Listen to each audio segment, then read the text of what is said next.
Grew up in quite a small town with quite a kind of small town mindset. You don't necessarily encounter a huge kind of variety of life or people or things like that.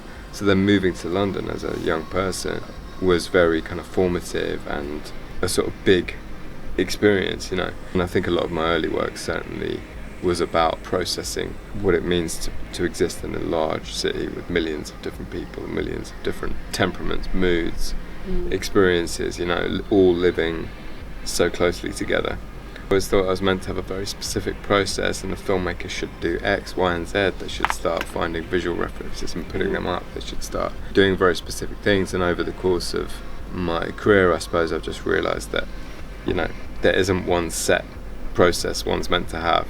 And for me, I think it doesn't sound very complicated, but it's just about reading the script over and over and over again. I'd read the different episodes I was doing almost every night, just so that it was kind of almost baked into my head. New ideas would come each time, old ideas would filter away. Just spending time with it, essentially.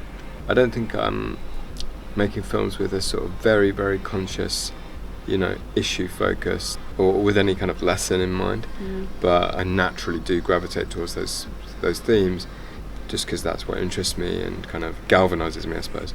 But I think what I'm looking to do is really, as much as possible, root the viewer in someone's perspective, so rather than kind of looking at someone's story from the outside, observing from afar, I want to kind of put them in their shoes and for that 10 minutes or 70 minutes or whatever it is, breathe their air and live their life and let the viewer kind of experience the character's experience as closely and intimately as possible, I suppose.